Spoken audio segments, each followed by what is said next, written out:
السلام علیکم دوستو، میں ہوں آپ کا میزبان محمد محسن برکاتی اور آپ کو خوش آمدید کرتا ہوں ہماری یوٹیوب چینل جس کا نام ہے روحانی دنیا۔ دوستو آج کا ہمارا ٹاپک ہے حضرت ادریس علیہ السلام کے اوپر۔ پہلے بتا دینا چاہتا ہوں کہ حضرت ادریس علیہ السلام حضرت شیث علیہ السلام کی اولاد میں سے ہیں اور آپ کے صاحبزادے ہیں، اور حضرت آدم علیہ السلام کے صاحبزادے حضرت شیث علیہ السلام ہیں، اور حضرت شیث علیہ السلام کی اولاد میں حضرت ادریس علیہ السلام پیدا ہوئے، جن کا ذکر میں اللہ کے فضل سے کر رہا ہوں۔ تو دیکھیں، آپ حضرت شیث علیہ السلام کی اولاد میں ہیں۔ حضرت آدم علیہ السلام کے 100 سال بعد آپ پیدا ہوئے۔ دن کو روزہ رکھنا اور رات کو عبادت کرنا آپ کا محبوب مشغلہ تھا۔ آپ کی عبادت ہر دن آسمانوں پر تولی جاتی اور باقی تمام زمین پر بسنے والے لوگ جو اس وقت آباد تھے ان سب کی بھی تولی جاتی تھی، تو آپ کی تنہا کی عبادت سب سے افضل ہوتی تھی۔ فرشتوں کو یہ دیکھ کر تعجب ہوا۔ ملک الموت حضرت اسرائیل علیہ السلام کو آپ سے ملاقات کرنے کا شوق حاصل ہوا۔ انہوں نے اللہ تعالیٰ کی دربار میں درخواست کی تو اللہ تعالیٰ نے آپ کو اجازت دی، تو آپ ایک دن انسان کی صورت میں حضرت ادریس علیہ السلام کے پاس تشریف لائے۔ 3 دن آپ برابر ساتھ رہے، لیکن جب بھی حضرت ادریس علیہ السلام کھانے کے لیے پوچھتے تو حضرت ملک الموت انکار کرتے تھے۔ چوتھے دن حضرت ادریس علیہ السلام نے پوچھا، تم کون ہو؟ بولے، میں موت کا فرشتہ آپ کی دیدار کے لیے آیا ہوں۔ حضرت ادریس علیہ السلام نے یہ سن کر فرمایا، میری خواہش ہے کہ میں موت کا مزہ چکھوں، لہٰذا تم میری روح قبض کرو۔ اللہ کے حکم سے حضرت ملک الموت نے آپ ادریس علیہ السلام کی روح قبض کر لی اور فوراً آپ کو واپس لوٹا دی، اور پھر پوچھا، اس چیز سے آپ کا کیا مقصد تھا؟ تو حضرت ادریس علیہ السلام نے فرمایا، موت سے پہلے مجھے موت کا ذائقہ دیکھنا تھا۔ پھر حضرت ملک الموت سے حضرت ادریس علیہ السلام نے فرمایا، میری خواہش ہے کہ میں دوزخ دیکھوں۔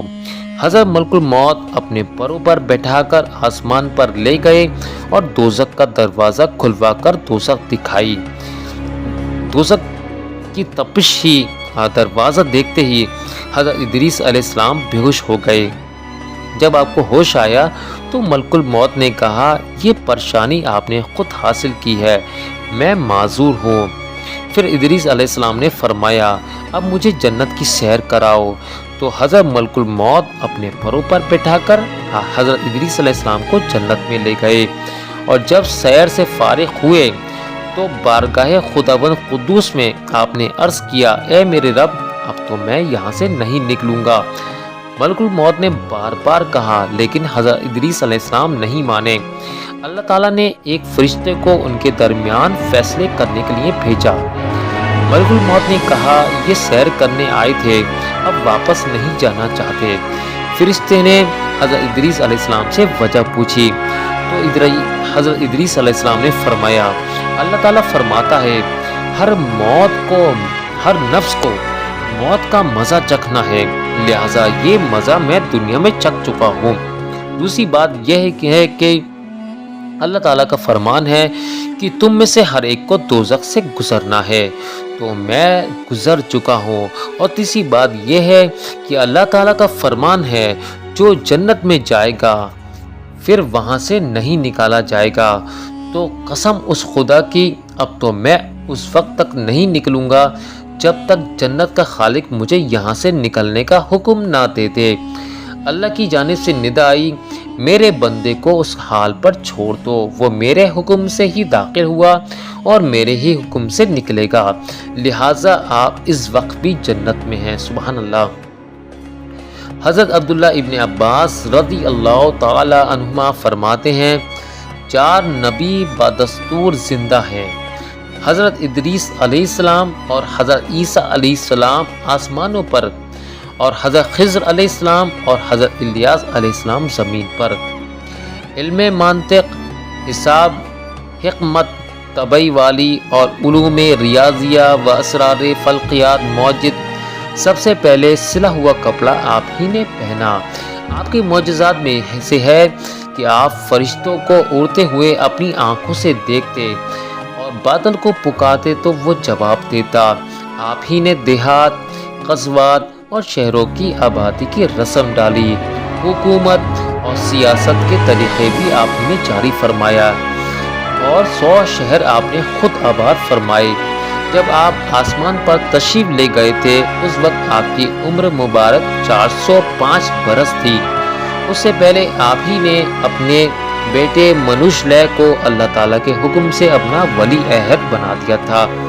گھوڑے پر سب سے پہلے آپ ہی نے سواری کی ہے اور آپ کے پوتے حضرت نوح علیہ السلام ہوئے جن کا ذکر انشاءاللہ ہم آگے کریں گے۔